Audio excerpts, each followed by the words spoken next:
After the events of Return of the Jedi, Luke Skywalker was forced to step into a galaxy engulfed in turmoil while carrying the legacy of the Jedi forward into a new age. The Galactic Civil War did not conclude on Endor, and instead lasted for another year as the rebellion became the New Republic and clashed with Imperial remnants. However, as the last of the old Jedi Knights, Luke quickly turned his attention to rebuilding the Order, undertaking quests related to lost Jedi artifacts and knowledge that could aid him in his mission. I, for one, have always been interested in what Luke did after Return of the Jedi, ever since I first saw the OT as a kid. I also think that in the new canon, this is one of the most interesting time periods for Luke, and it's a segment of the timeline that we haven't seen very much of yet. However, in the canon comic miniseries Shattered Empire, we are given a look into the activities of the Alliance and the Empire in the weeks after the Battle of Endor. And we also learn what Luke did immediately after Return of the Jedi. Personally, I love this story because it surprisingly connects to the prequels and shows us how dedicated Luke was to rebuilding what the Jedi had once been. The story begins with the Rebel fleet reacting to Operation Cinder taking place on numerous worlds. This comic introduces us to Rebel pilot Shara Bey, who is actually the mother of Poe Dameron. Suddenly, Shara is approached by none other than R2-D2, who hastily instructs her to follow him. He led Shara to a secluded hangar that contained an Imperial shuttle, with a figure cloaked in black waiting for them. It was Luke Skywalker, now a fully trained Jedi Knight. Luke told Shara that the Lambda-class Imperial shuttles flew better with a co-pilot, especially through hyperspace, and he needed her help for a supposedly quick trip to the planet Vatine. There was something that he needed to get there.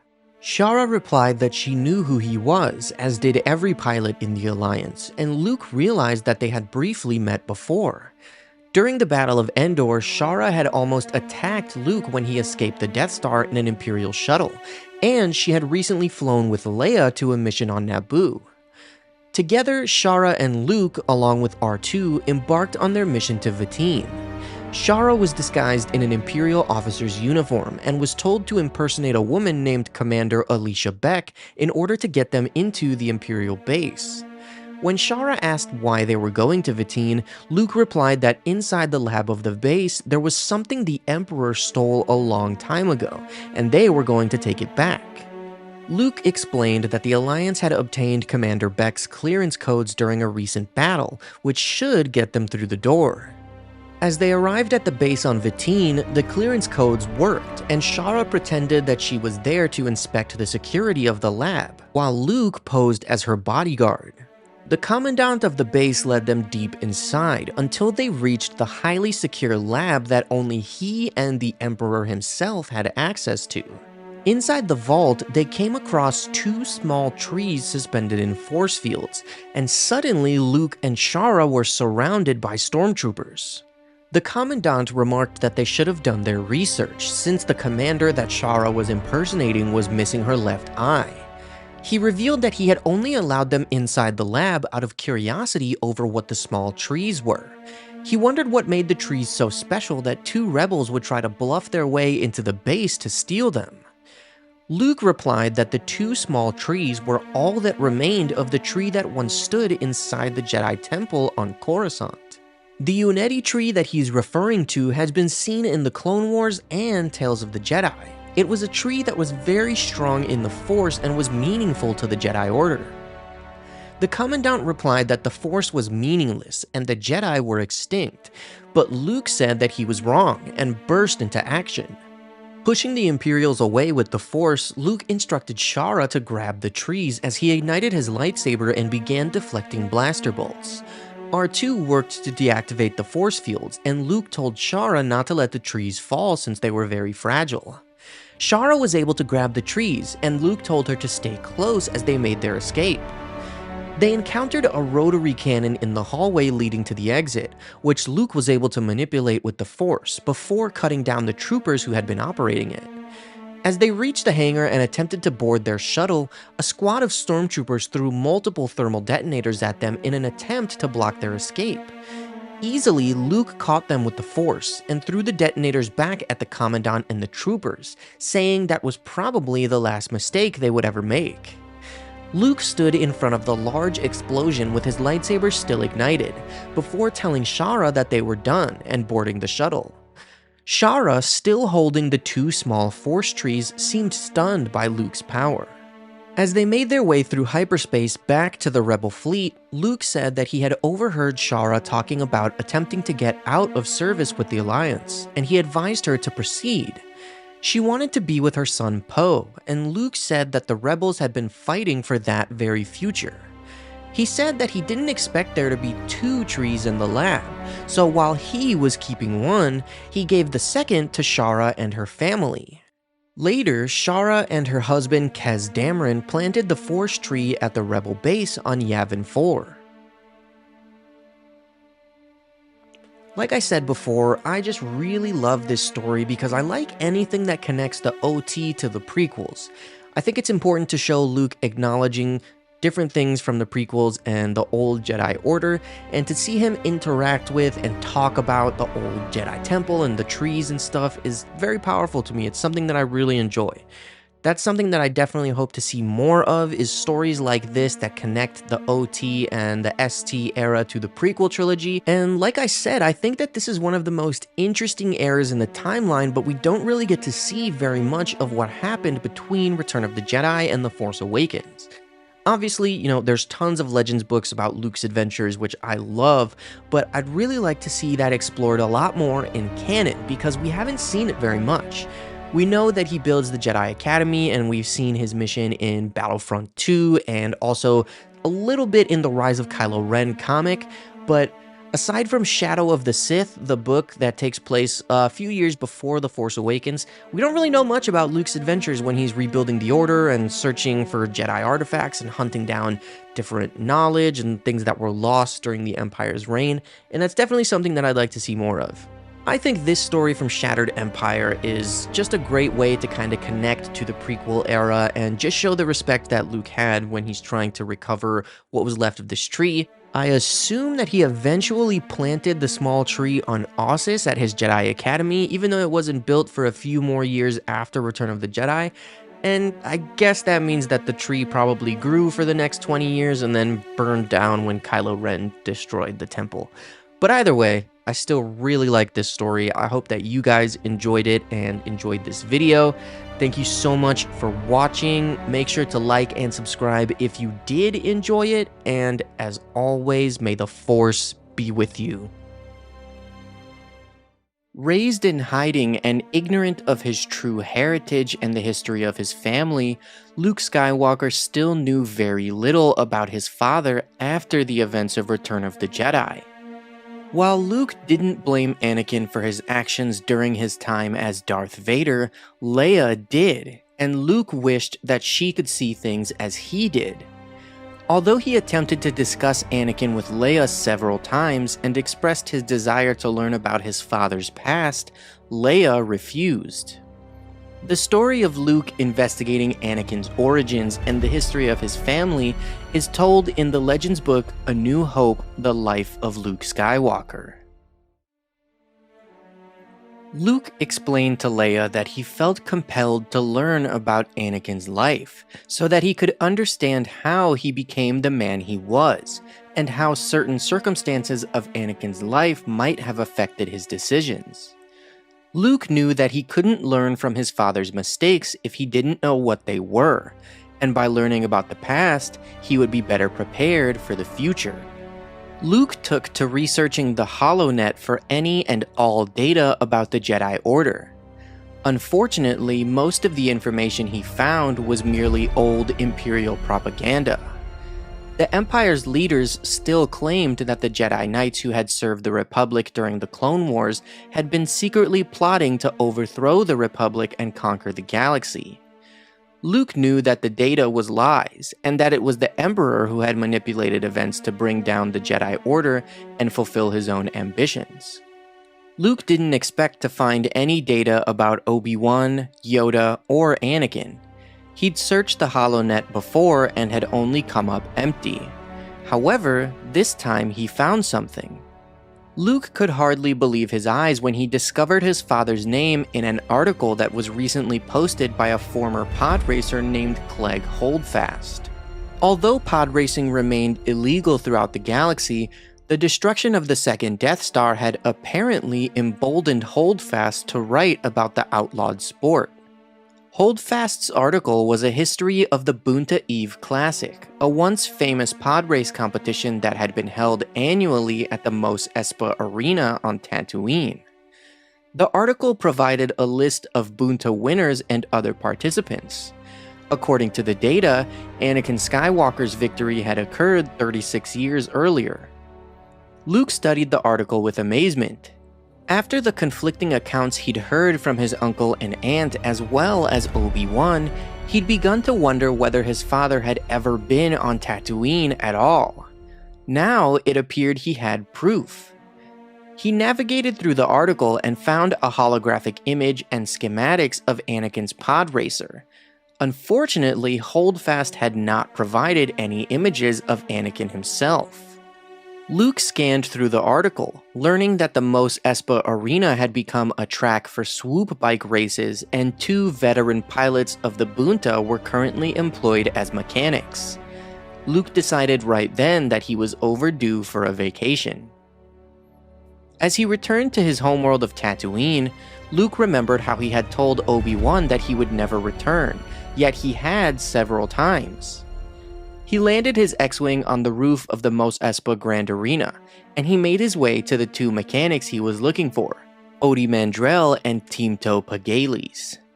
From them, Luke learned as much information about Anakin's role in pod racing as he could. They recalled how Anakin was only 9 when he had won the Boonta, how he was a speed demon, and he never cheated in a race. Luke asked if they knew where Anakin had lived, and they directed him to Mos Espa, instructing him to visit Watto's junk shop, which was now owned by Anakin's childhood friend, Wald. As Luke made his way to Wald's shop in Mos Espa, he was confused by R2's insistence about accompanying him. Inside the shop, Luke thought of how much he would have loved this place in his youth, filled with metal scrap and odd bits of machinery. Meeting Wald, Luke said that he was looking to find out information on Anakin Skywalker. From Wald, Luke would learn the shocking truth of Anakin's life on Tatooine, and how he had not only won the Boonta Eve, but won his freedom as well.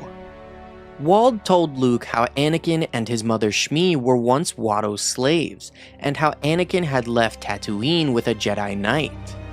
Wald told Luke how Shmi had stayed behind and remained a slave after Anakin left. Wald said that Shmi had looked out for him after that, and had been sold and married to the farmer Klieg Lars, and that he had even attended their wedding in Anchorhead. At hearing all of this information about his grandmother, Luke's memory flashed to the unmarked graves on the Lars homestead, where he knew that she rested. Wald mentioned how awful the circumstances of Shmi's death was, and informed Luke how she had been abducted and killed by Tusken Raiders. Luke's knees felt weak, and he steadied himself on R2, before abruptly telling Wald that he had to go. The air outside was even hotter than in the shop, but Luke took a deep breath anyway. He had spent so many years wondering about the life of Anakin Skywalker and had been so excited when he discovered that his father had been a pod racer pilot on Tatooine. Now he just felt drained and exhausted. He thought of how awful it was that his father and grandmother were once slaves. And then he felt outraged. Not just because of the injustice of Anakin and Shmi's lives, but because Owen and Beru had never told him. But then he wondered if Owen and Beru even knew that Shmi was once a slave. He also realized that Obi-Wan must have known. Yet Luke realized that he wasn't angry with Owen, Beru, or Obi-Wan. He knew in his heart that there was a reason they had not told him the truth about so many things. They'd only been doing what they thought best to protect him. 8 years after the Battle of Yavin, Luke Skywalker discovered nearly 350-year-old data tapes on Dathomir, containing information on the subject of training Jedi. This discovery would mark the first step in the establishment of Luke's Jedi Academy. Because Luke had never received a traditional Jedi education, he studied the tapes to further his own knowledge and abilities. These tapes, like the Tedran holocron and the texts recovered from the Jedi library on Ossus, contained little information about the hierarchy of the Jedi Order, but there was invaluable data regarding Jedi training, meditation, and lightsaber forms. Although Luke knew that the Order could not be restored to its former glory, he believed that it could be reinvented. 3 years after the recovery of the data tapes, in 11 ABY, the New Republic granted permission for Luke to seek out students whom he could train to become the next generation of Jedi. Whereas the Jedi of old had been conscripted as infants into the Jedi Order and were generally forbidden to marry and have children, Luke was willing to consider anyone who demonstrated some ability with the Force, regardless of their age. Because he knew that the galaxy needed a new generation of Jedi and knew firsthand that the Force was strong in certain families, Luke did not discourage marriage and procreation. Luke founded his Jedi Academy on Yavin 4 in the Great Temple that had once been the secret base of the Rebel Alliance. He considered it an institution established not only for learning but also for discussion. Rather than dictate what the new Jedi should think himself, he encouraged his trainees to arrive at their own conclusions as a group. While most students regarded the academy as a place of contemplation where they could learn to use their powers, some saw it as a haven where they could strive to overcome the dark side within them. The Academy's first year was marked by unanticipated events, including the resurrection of the Sith Lord Exar Kun's spirit, which resulted in the death of Luke's first student, Gantoris, and the dark side seduction of his most powerful student, Kip Durin. Mara Jade, Corran Horn, and Kyle Katarn left the Praxium for different reasons, but each eventually returned to resume their training at some point. Although critics within the New Republic suggested that Luke Skywalker might have done better to begin with fewer students, all the surviving students were stronger and more united by their experiences, and better prepared for service to the government. Academy students subscribed to the basic tenets that characterized a balanced approach to their role in galactic affairs. The Force is to be used to save lives, not to take lives. The Force should never be used for personal gain. Every Jedi has a vote in making decisions for the group. The Jedi should work to support and maintain the New Republic, but not at the expense of Jedi ideals. If the Jedi are called upon to fight, they will defend the helpless without hatred, anger, or thoughts of revenge. Using an illusion technique Luke learned from the Falanasi, he kept the Jedi Academy relatively safe from casual inspection. Some Jedi students would eventually see their own Force-sensitive children follow in their footsteps.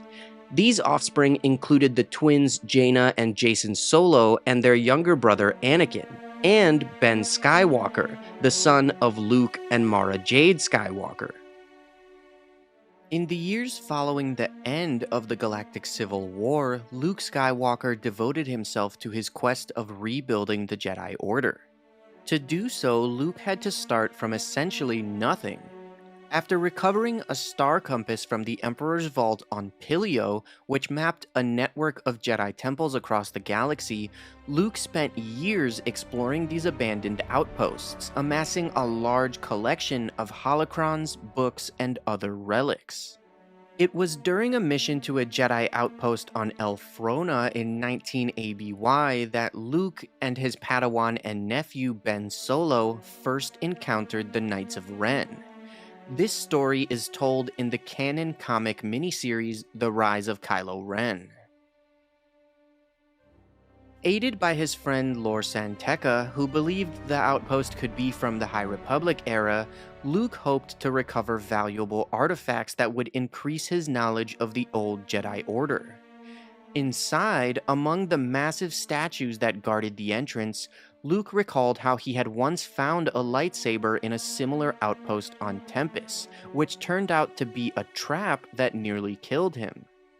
Inside the structure, they realized that it was not a simple outpost, it was a treasure trove. The Jedi must have used the location as a storage site when they could not return to Coruscant, as Elphrona was so far in the Outer Rim that it almost touched the unknown regions. Admiring a holocron, Luke remarked that the outpost could be even better than the collection of Jocasta Nu, the librarian of the Jedi Temple, that he had discovered years before. Excited over what they could learn, Luke and Ben were both stopped in their tracks as they sensed a sudden coldness in the Force.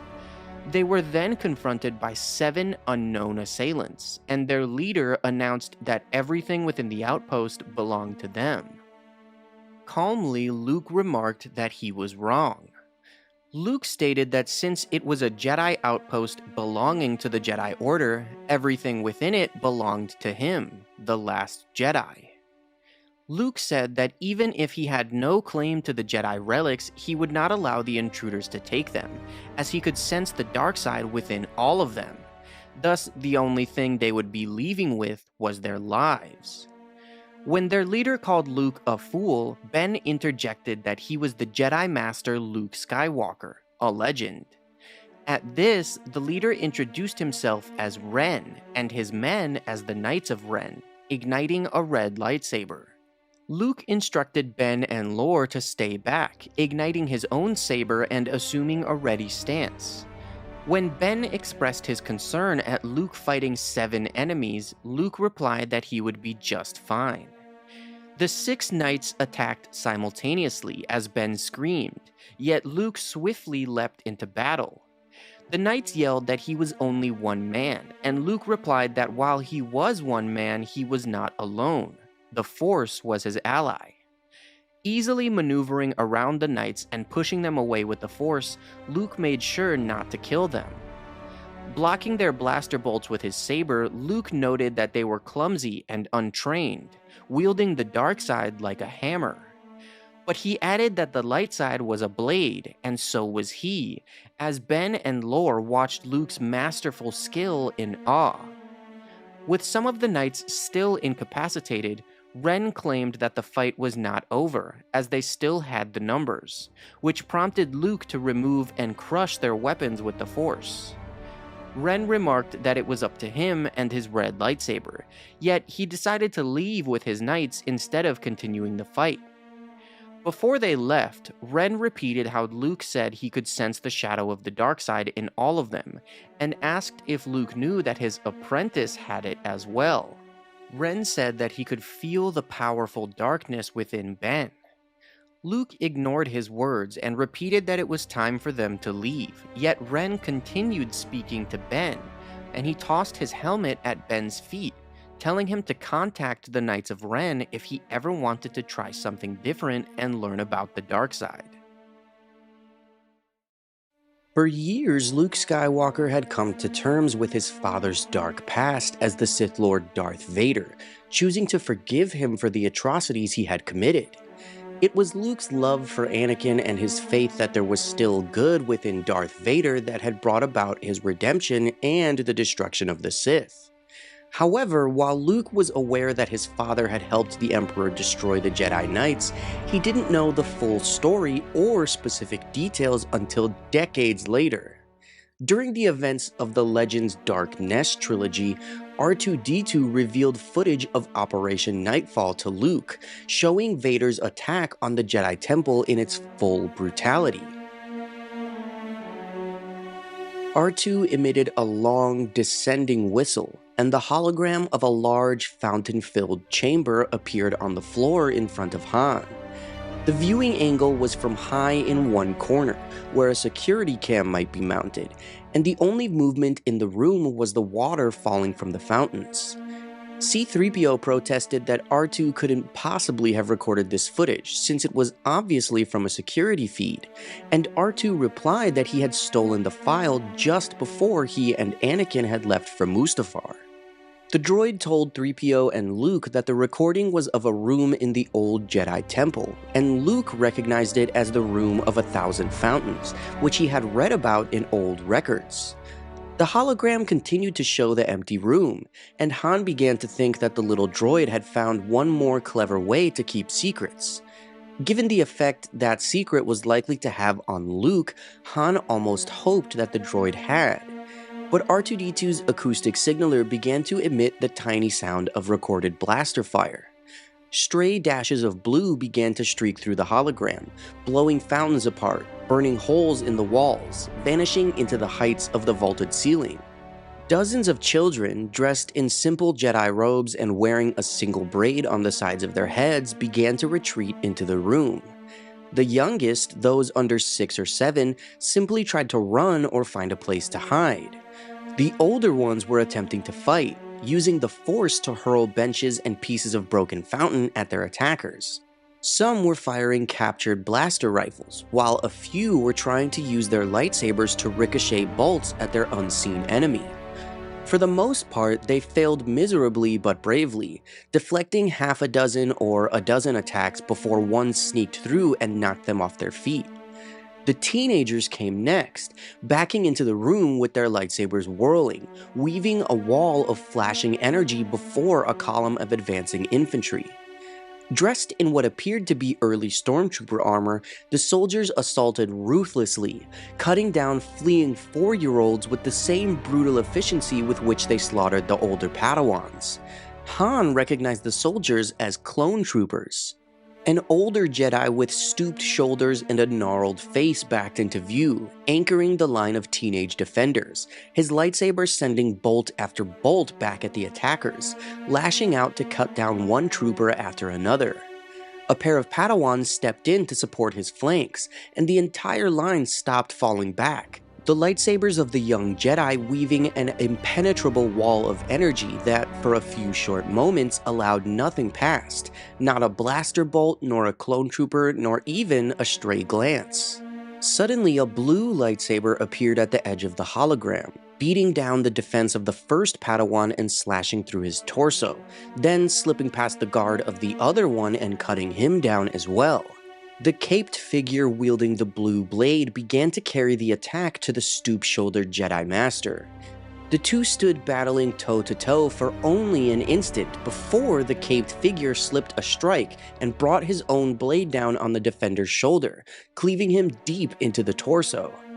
The older Jedi's gnarled face paled with shock, and he collapsed in too much pain to even scream. The Padawans continued to battle on valiantly, but without the Master to anchor their line, they were no match for the sheer numbers assaulting them. Their defense collapsed, and the caped figure stepped aside, standing in seeming indifference as the clone troopers poured past to continue slaughtering the children. Finally, the last of the younglings had fallen, and the clones stopped firing. The caped figure studied the room for only a moment, then gave a barely perceptible nod and turned back toward the entrance. The face that stared into the cam was clouded with anger, the eyes sunken and dark, the mouth set in a grim slash, but there was no mistaking who it belonged to: Anakin Skywalker. Luke rose, telling R2 that was enough. Though his face maintained its composure, he proceeded to his personal quarters on the ship. Luke was incredibly disturbed by the footage, seeing his father mercilessly kill children. Though he had long accepted that these events must have happened, to see them firsthand was something entirely different. But Luke was older now, a Jedi Master, and had superior control over his emotions. He meditated alone, hovering in midair as he sought to center himself in the Force. Though his father's actions were heinous, Luke still loved Anakin and knew that his father had been corrupted and enslaved by the dark side of the Force.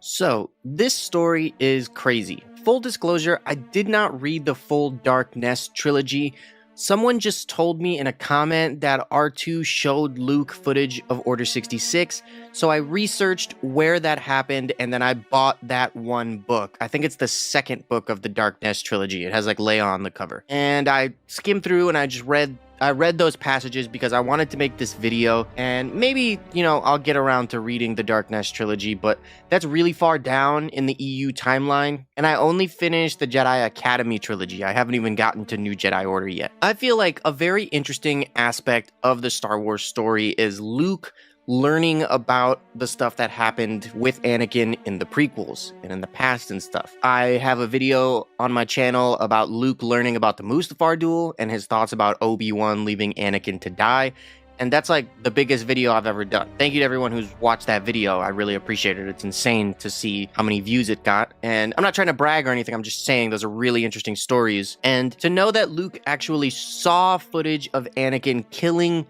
younglings and children and Padawans in the temple is pretty crazy. It's different in canon. In canon, he is just told about Order 66 and that Darth Vader was one of like the enforcers that hunted down all the Jedi, which is pretty much what he knew before.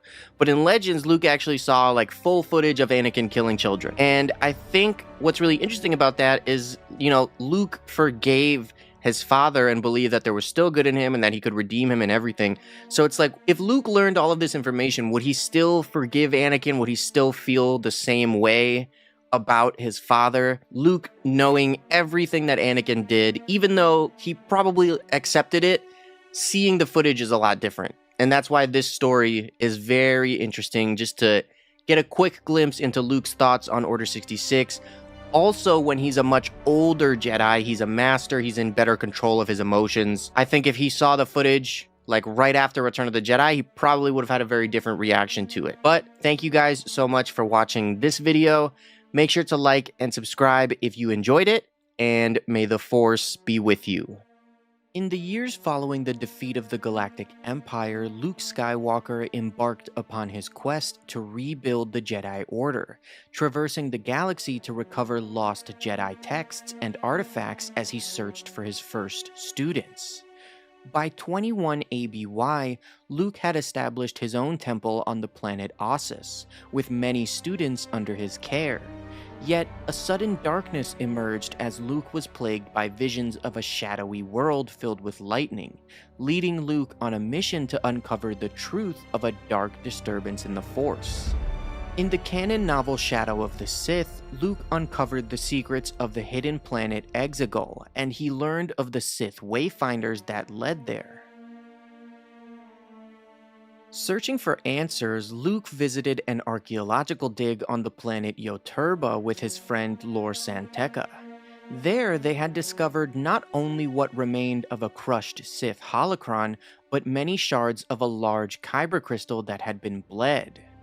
The shards of red kyber had briefly shown Luke the dark world from his visions, though he did not know its name yet. Determined to find answers, Luke collected the holocron and the shards of red kyber and traveled to the planet Tython, an ancient site sacred to the Jedi. Using the Seeing Stone located there, Luke hoped to wield the power of the Force that flowed through Tython to learn more about the relics and how it connected to his dark visions. Tython was a peaceful and pristine world, strong in the Force, which was why Luke felt slightly ashamed at bringing Sith artifacts there. There was no denying their true nature and the nature of the Sith that had crafted them. The blood-red shards of kyber catching the sun was enough to make Luke grimace as he studied them. The holocron and the crystals were possessed of an aura, some manifestation of the dark side echoing through the Force. Luke could feel a pressure in his mind, the sensation that some darkness was coming.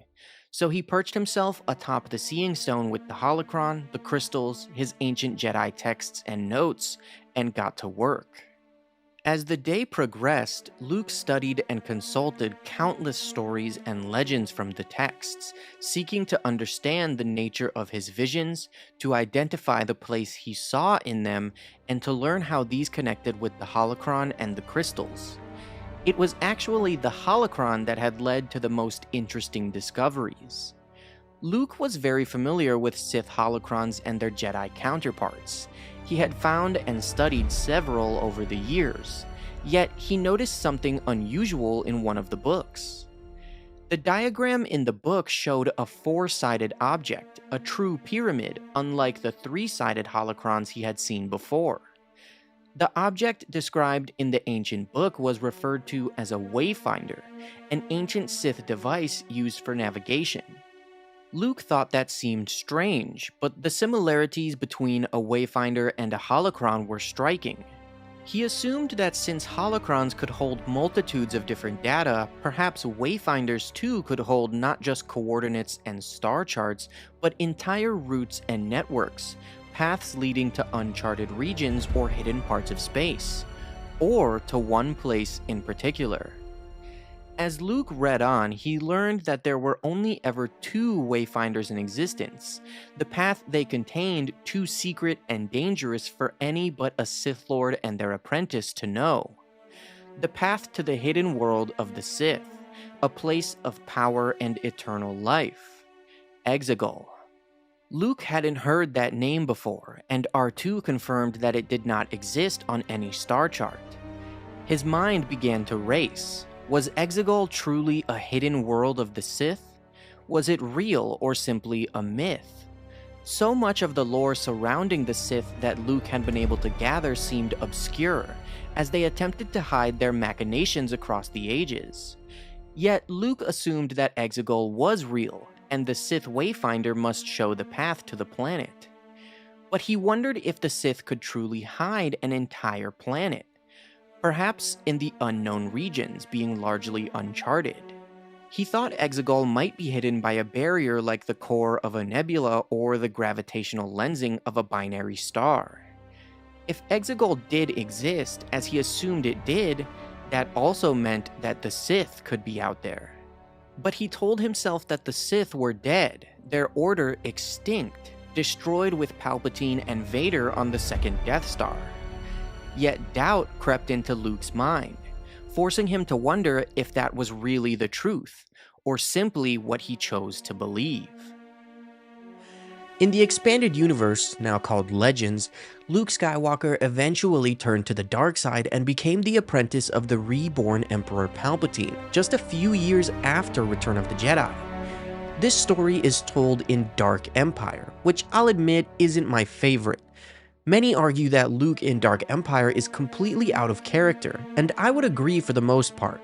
I'm not a fan of Luke ever turning to the dark side.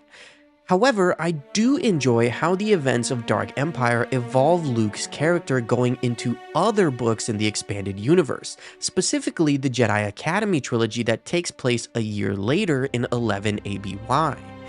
The lore surrounding Luke's turn to the dark side and redemption in Dark Empire is fascinating, and we can turn to books like Star Wars: The Essential Chronology, the Encyclopedia Jedi vs. Sith: The Essential Guide to the Force, and Jedi Search by Kevin J. Anderson to fully understand why and how Luke was more powerful after turning to the dark side. What we need to do first, before looking at Luke's power afterwards, is understand the events of Dark Empire. Whether you've read the comic series or not, it's important to know what happened. In 10 ABY, Emperor Palpatine returned from the dead, and the Imperial remnants laid waste to Coruscant. Luke Skywalker, commanding New Republic forces on the planet's surface, had sensed a dark force growing, an evil power reaching out to him. When a hole opened in space, a force storm that sucked in everything through a rift in the universe, Luke allowed himself to be pulled through it. On the deep core world of Biss, Luke was taken prisoner and brought before the source of the dark side nexus he had felt, the cloned reincarnation of Emperor Palpatine. The Emperor had established a laboratory and stronghold on Biss, where dozens of clone bodies waited to hold his energy force.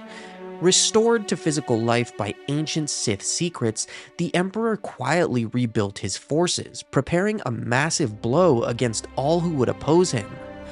On Biss, Palpatine tempted Luke, trying to use the same tactics that had drawn his father, Anakin, to evil. No longer the impulsive youth at war with his own anger, Luke faced a moment of great decision. He believed he had to use the Emperor's own knowledge of the dark side against him.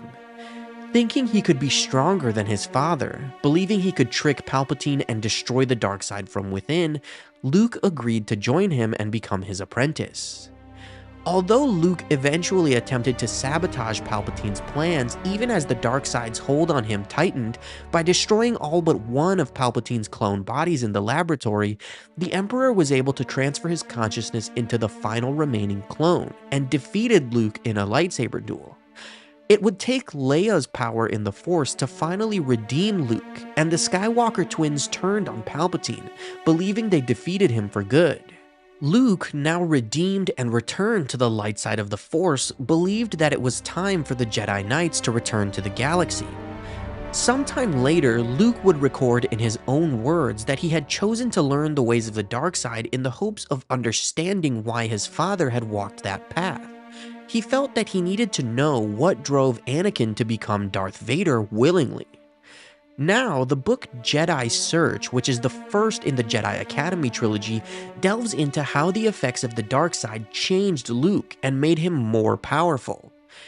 In 11 ABY, Luke was finally ready to search for his first Jedi students, but he found himself terrified to do so, as he thought of the violence and darkness he had experienced during Palpatine's resurrection. The struggle within him during his time in thrall to the dark side had been great, and it was only with Leia's help and love that he had been able to break free. Luke felt that he had been through the fire. His heart now felt like a diamond-hard lump in his chest. He was no longer a Jedi Knight. He was now the last remaining Jedi Master.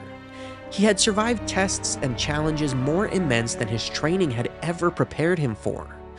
Luke understood more about the Force now than he had ever thought possible, and it terrified him.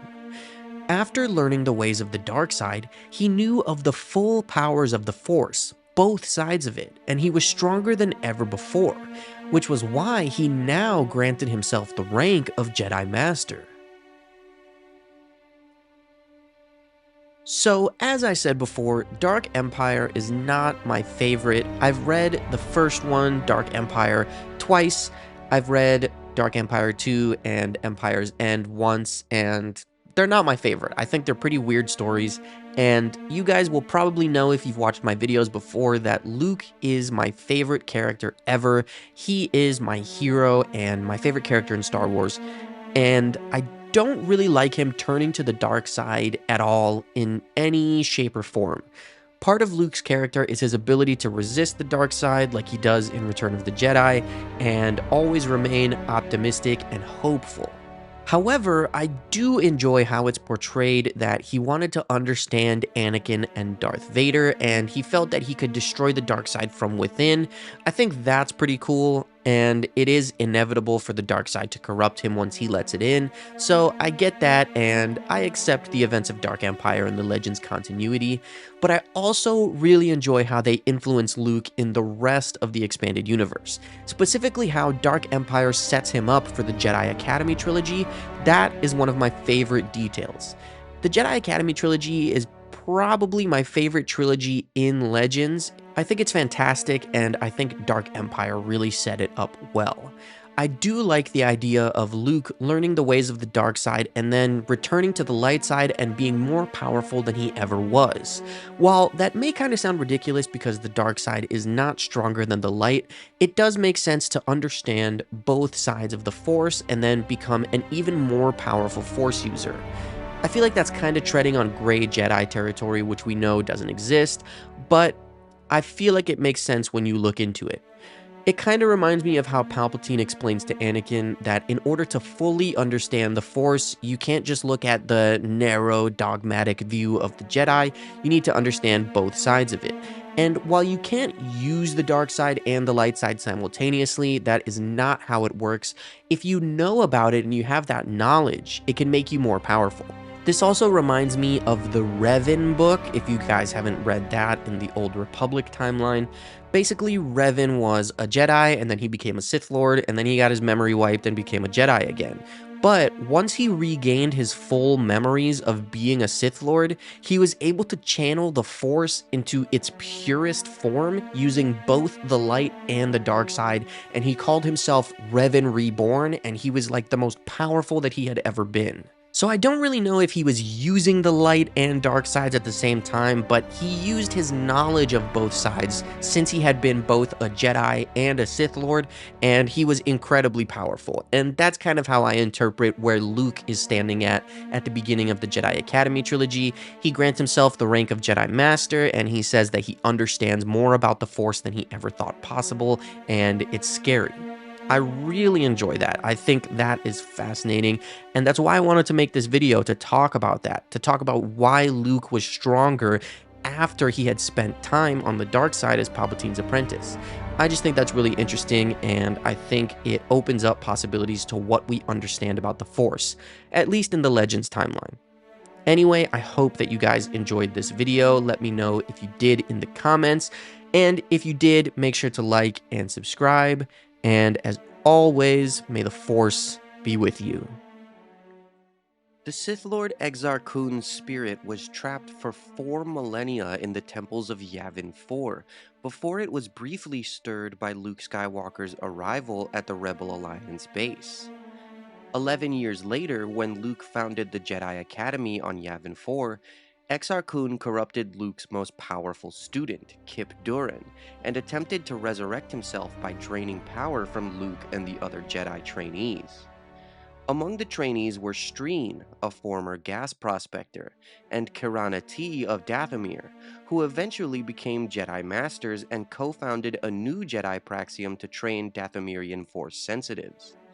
9 years after the conflict with Exar Kun, Streen made the following recording, detailing Exar Kun's resurrection from his perspective. I'm not much of a storyteller, but after Tion heard me talking with some youngsters who'd asked me about the business with Exar Kun, she wanted me to tell it again for the record, so here I am. Just so you know, I'm not going to try for a whole history of Exar Kun or what Kip Durin went through. There's other records for that, and Tion can direct you to them. I'm just going to say what I remember about the Dark Man's last day on Yavin 4. The Dark Man had already caused the death of my friend Gantoris, turned Kip Durin against Master Skywalker, and put Master Skywalker's body into a state that hovered between life and death, before we, the other Jedi apprentices and I, finally realized what we were up against. A spirit who put thoughts into our heads to corrupt us. Sad to say, we didn't sort this out until the spirit had gotten his hooks into me. I told my allies that he'd been whispering to me constantly for weeks. He entered my mind while I was sleeping and made me think I was having a dream about fighting him. But what he was really doing was making me try to destroy Master Skywalker's unconscious body, which I very nearly did. Fortunately, Leia Organa Solo and my fellow Jedi trainees were able to stop me. I snapped out of the nightmare and thought Cam Solusar was going to take my head off before Kirana T quickly convinced him I didn't know what I was doing. After I recovered, I told everyone what I knew must be done. We had to destroy the Dark Man before he killed us all. It was Jason and Jaina Solo who told us the Dark Man was Exar Kun. They'd come to Yavin 4 with their parents to check on Master Skywalker. The twins were only 3 years old at the time. Turned out they could communicate with their uncle, who spoke to them from the spirit plane and told them Exar Kun's name. Tion already knew more about Jedi lore than most, and she knew a thing or two about this Sith Lord. After Exar Kun's Jedi Master failed to turn his student back to the light side, other Jedi banded together in a massive strike force and followed him back to his stronghold, right here on Yavin 4. The Jedi combined their powers, unified their focus of the Force to lay waste to most of the jungles.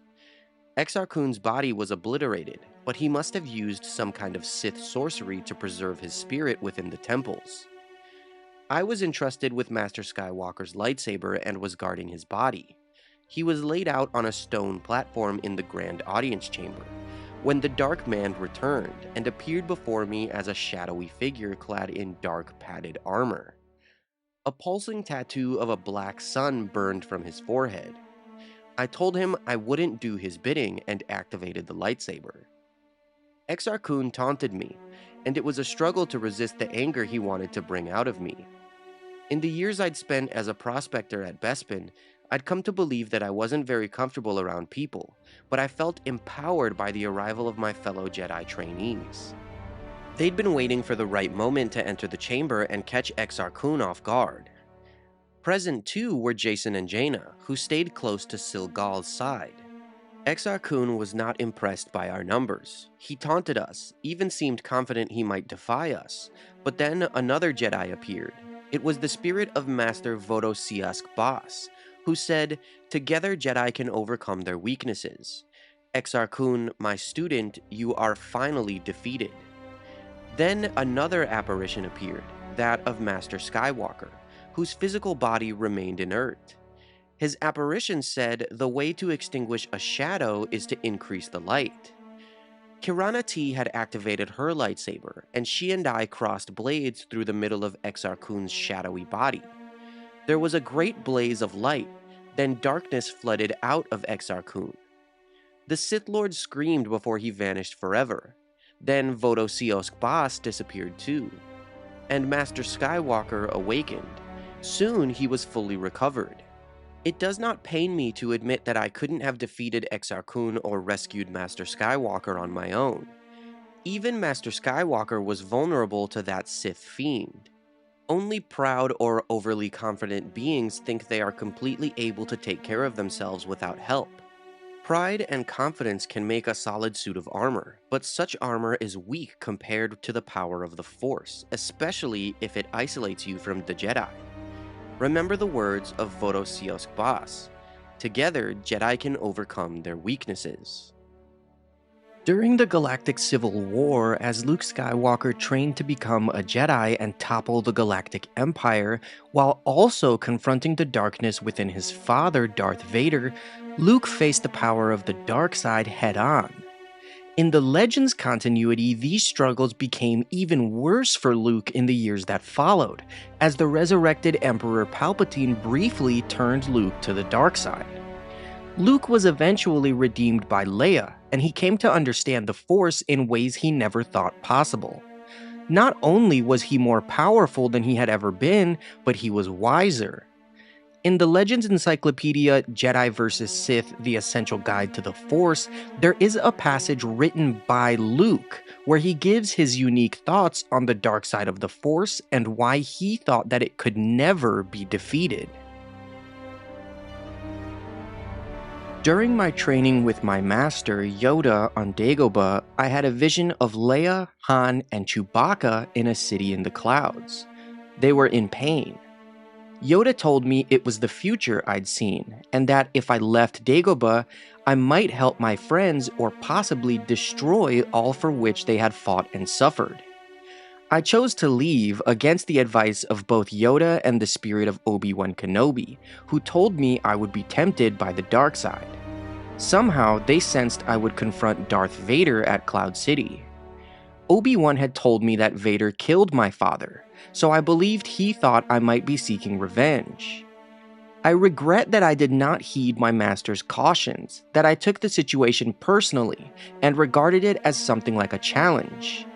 No matter what my master said, I actually believed that Han and Leia would die if I didn't go to them immediately. There was also the matter of dealing with Vader. It was so hard not to feel fear and anger at the thought of facing him. I didn't know if I could stop Vader, but I was prepared to sacrifice myself to save my friends. I thought the dark side was something I could handle, an adversary that I could ultimately conquer. I was wrong, and I walked right into Vader's trap. Vader had captured my friends to lure me to Cloud City. He was waiting for me, and I was unprepared for our duel. He didn't just beat me, he ruined me, and when he was done, he told me that he was not the man who'd killed my father. He was my father. He tempted me with the power of the dark side, invited me to join with him against the Emperor so that we could rule the galaxy together. And even though I was still in shock from the physical wounds inflicted by Vader as well as his monstrous claim, I sensed he was telling me the truth about our relationship. I also knew his invitation was legitimate. To my horror, it seemed for a moment that accepting his offer would be a logical move, the only one that might ensure I'd survive the hour. It even flashed through my mind that I could pretend to ally with him, then attempt to escape at a later time. Yet somehow, instinctively, I knew such a desperate plan would fail, and that I could never join him. I also knew that I had to get away from him immediately. Back on Dagobah, I'd never envisioned that I would be the one who needed to be rescued. I barely managed to escape Vader, and would have died if Leia hadn't responded to my telepathic plea. What did I accomplish at Cloud City? Except for gaining devastating knowledge about my lineage and the dark side's hold on my father, practically nothing. I didn't save Han, and I only further endangered Leia and the others on the Falcon by urging them to return to Cloud City to get me. In hindsight, I believe there was only one thing I'd done right. I'd refused Vader's offer. But there was little satisfaction in that at the time, for I had also learned that my masters were right, that my Jedi training was far from over, and that I was not immune to the dark side. Just as those who are not predisposed to dishonesty might fleetingly consider the thoughts of thieves, the noblest of Force users are vulnerable to the dark side. You may not think yourself especially curious, easily angered, or envious, but the dark side is a strong seducer. It is a power that draws from subconscious fears, plays off innocent desires, and feeds off selfish thoughts to transform one into a living nightmare.